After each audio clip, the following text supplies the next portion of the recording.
Hi friends, welcome back to Liya's kitchen. ഇന്ന് നമുക്ക് നല്ലൊരു പൊതിച്ചോറ് റെഡിയാക്കിയാലോ. നമ്മൾ സ്കൂളിലും കോളേജിലൊക്കെ പോയ സമയത്ത് മിക്ക ആൾക്കാരും പൊതിച്ചോറ് പൊതിഞ്ഞ് കെട്ടി കൊണ്ടുപോയാലായിരിക്കും അല്ലേ. ആ ഒരു ചോറിൻ്റെ ടേസ്റ്റൊക്കെ ഇന്നും നമ്മളെ മനസ്സിൽ മായാതെ കിടക്കുന്ന നല്ല നല്ല ഓർമ്മകളിൽ ഒന്നായിരിക്കും. അപ്പോൾ എല്ലാവരും ഉണ്ടാക്കുന്ന സമയത്ത് ഡിഫറെൻ്റ് ആയിട്ടുള്ള പൊതിച്ചോറുകളായിരിക്കും ഉണ്ടാക്കുക. അപ്പോൾ ഞാൻ എൻ്റെ പൊതിച്ചോറിൽ എന്തൊക്കെയാണ് ഉണ്ടാക്കിയെന്ന് നമുക്കൊന്ന് നോക്കിയിട്ട് വരാം.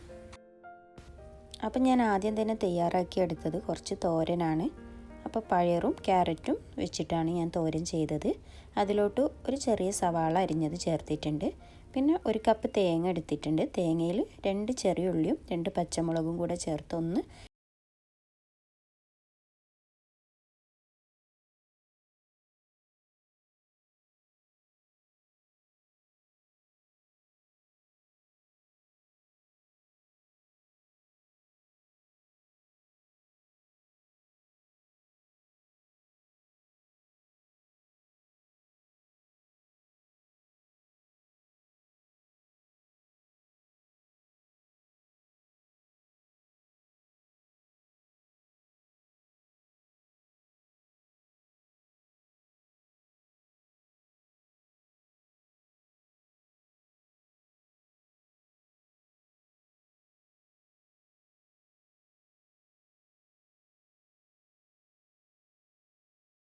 വേവാവുന്നത് വരെ ഒന്ന് വേവിച്ചെടുക്കാം.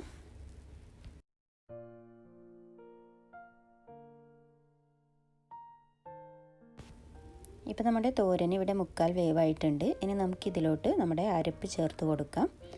എന്നിട്ടൊരു 2 മിനിറ്റ് കൂടെ ഒന്ന് വേവിച്ചതിന് ശേഷം നമുക്കിതിൻ്റെ ഫ്ലെയിം ഓഫ് ചെയ്യാവുന്നതാണ്. അപ്പോൾ നമ്മുടെ പയറ് തോരൻ ഇവിടെ റെഡി ആയിട്ടുണ്ട്. അപ്പോൾ പിന്നെ ഞാൻ റെഡിയാക്കി എടുത്തത് കുറച്ച് അവിയലാണ്. അപ്പോൾ ഞാൻ പച്ചക്കറിയൊക്കെ നീളത്തിൽ അരിഞ്ഞെടുത്തിട്ടുണ്ട്. അതിലോട്ട് കുറച്ച് മഞ്ഞൾപ്പൊടി, ഉപ്പും വെള്ളവും ചേർത്ത് ഒന്ന് വേവിച്ചെടുത്തിട്ടുണ്ട്. ഇനി നമുക്കിതിലോട്ട് അരപ്പ് ചേർത്ത് കൊടുക്കാം. 1 കപ്പ് തേങ്ങയും അതിലോട്ട് കുറച്ച് ചെറിയ ജീരകവും വലിയ ജീരകവും അതുപോലെ 2 ചുവന്നുള്ളി കൂടെ ചേർത്ത് അരച്ചെടുത്തതാണ് കേട്ടോ. ഇതൊന്ന് തിളച്ച് വരുന്നത് വരെ നമുക്കൊന്ന് മിക്സ് ചെയ്ത് കൊടുക്കാം. ഇതിപ്പോൾ തിള വന്നിട്ടുണ്ട്. ഇനി നമുക്കിതിലോട്ട് പുളിക്ക് ആവശ്യമായിട്ടുള്ള തൈര് ചേർത്ത് കൊടുക്കാം. അപ്പോൾ തൈര് ഞാൻ കട്ടകളൊന്നും ഇല്ലാതിരിക്കാൻ വേണ്ടിയിട്ട് ഒരു മിക്സിയുടെ ജാറിലൊന്ന് അടിച്ചെടുത്തിട്ടുണ്ട്. ഇതൊന്ന് മിക്സ് ചെയ്ത ശേഷം നമുക്കിനി ഇതിനെ ഒന്ന് വറവ് ചെയ്തെടുക്കുക കൂടി ചെയ്യാം. അപ്പം ഞാനിത് വറവ് ചെയ്തെടുത്തിട്ടുണ്ട്. കുറച്ച് കറിവേപ്പിലയും വറ്റൽമുളകും കടുകും ചേർത്തിട്ടാണ് വറവ് ചെയ്തെടുത്തത്. അപ്പോൾ ഇനി നമുക്ക് ചെമ്മീൻ റോസ്റ്റ് ഉണ്ടാക്കാം. അതിനായിട്ട് ഒരു പാനിലോട്ട് കുറച്ച് ഓയിൽ ഒഴിച്ച് കൊടുത്തിട്ടുണ്ട്. നന്നായി മസാല പുരട്ടി വെച്ച് ചെമ്മീൻ ഇതിലിട്ട് നമുക്ക് ഫ്രൈ ചെയ്തെടുക്കാം. അപ്പോൾ ഞാൻ ഈ ചെമ്മീനിൽ കുറച്ച് മുളക് പൊടി, മഞ്ഞൾപ്പൊടി, ഉപ്പ്, കുറച്ച് കുരുമുളക് പൊടി, ഗരം മസാലപ്പൊടി, കുറച്ച് ചെറുനാരങ്ങ നീര് ഇത്രയാണ് ചേർത്തിരുന്നത്. ഇനി നമുക്ക് ഈ ചെമ്മീൻ നന്നായി ഒന്ന് ഫ്രൈ ചെയ്തെടുക്കാം. അപ്പോൾ നമ്മുടെ ചെമ്മീൻ ഇവിടെ നന്നായിട്ടൊന്ന് ഫ്രൈ ആയി വരട്ടെ. ആ സമയം കൊണ്ട് നമുക്കൊരു ചമ്മന്തി ഉണ്ടാക്കാം. അതിനായി ഞാൻ കുറച്ച് തേങ്ങ എടുത്തിട്ടുണ്ട്. അതിലേക്ക് കുറച്ച് ലെമൺ ജ്യൂസ്, പിന്നെ മല്ലിയില, പുതിനയില, കറിവേപ്പില, ഒരു ചെറിയ കഷ്ണം ഇഞ്ചി, ഒരു അല്ലി വെളുത്തുള്ളി, ചുവന്നുള്ളി, വറ്റൽമുളക് ഇത്രയും ചേർത്തിട്ടാണ് ഞാനിവിടെ ചമ്മന്തി റെഡിയാക്കി എടുത്തത്. അപ്പോൾ നമ്മൾ ചമ്മന്തി ഉണ്ടാക്കി വന്ന സമയം കൊണ്ട് നമ്മൾ ചെമ്മീൻ നന്നായി ഫ്രൈ ആയിട്ടുണ്ട്. 2 ഭാഗവും നന്നായി മൊരിഞ്ഞ് വന്നിട്ടുണ്ട്. ഇനി നമുക്കിതിനെ എണ്ണയിൽ നിന്ന് കോരിയെടുക്കാം.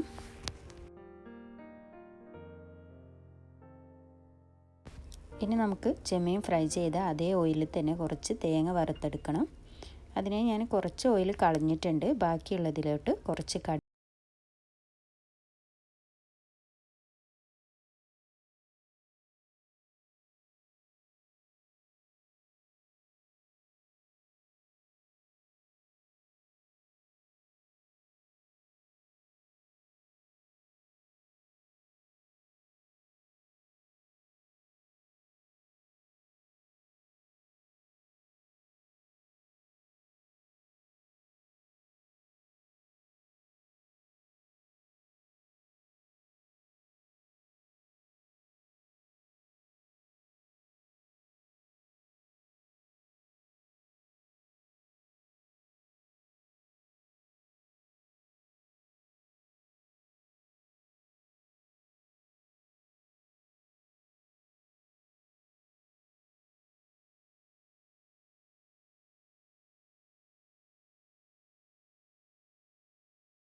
അപ്പോൾ നമ്മൾ ഭക്ഷണം കഴിക്കുന്ന സമയമായിട്ടുണ്ട്.